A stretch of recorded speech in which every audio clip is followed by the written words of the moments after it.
Hi friends, good morning. તો આજે હું ઘરે ઉગાડવાની છું સરસો.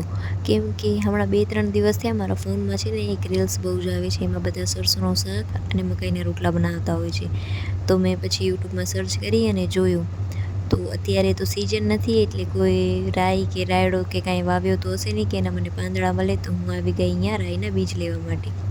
તો મેં પૂછા કરી એમના પાસે, અત્યારે હતા નહીં કે 1 મહિનો પછી આવશે. તો મેં બાજુમાંથી બેકરી હતી ત્યાંથી કીધું હાલો નાસ્તો લેતા જઈએ. તો પછી ત્યાંથી થોડોક નાસ્તો લઈ લીધો અને પછી એ ભાઈને પૂછા કરી કે બીજા બીજ ક્યાં મળે છે. તો એમને મારી દુકાનની જે પાછળ જ એક દુકાન હતી ત્યાંનો એડ્રેસ આપ્યો અમને. તો અમને અહીંયાથી મળી ગયા. જે રાયડો હતો 1 હપ્તો હતો અમને.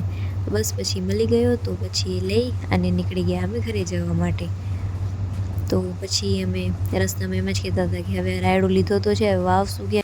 પછી મારા હસબન્ડે કીધું કે અમારા ઘરમાં એક લાઈનમાં મસ્ત બધી જ ઝાડ અમે બધા વાવ્યા છે, ત્યાં કે થોડી થોડી જગ્યા છે, એ બધીમાં થોડા થોડા બીજ ઉડાડી નાખજે એટલે થઈ જશે. તો અમે ઘરે આવી ગયા અને અહીંયા મેં આવીને જોયો તો જગ્યા તો હતી ઘણી બધી એમ તો પછી મેં છોટા છોટા બીજ હતા એના ઉડાડી દીધા.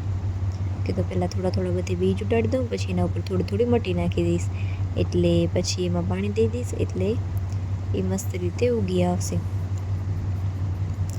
તો વાવી નાખ્યા. હવે આજે રાતે વાવ્યા છે, હવે જોઉં આને ઉગતા કેટલો ટાઈમ લાગે છે. તો બધા બીજ તો મેં નાખી દીધા હતા વાવવા માટે, પછી એના ઉપર મટી નાખી દીધી. હવે તમને રોજના વ્લોગમાં બતાવીશ કે રોજ કેટલા મોટા થાય છે.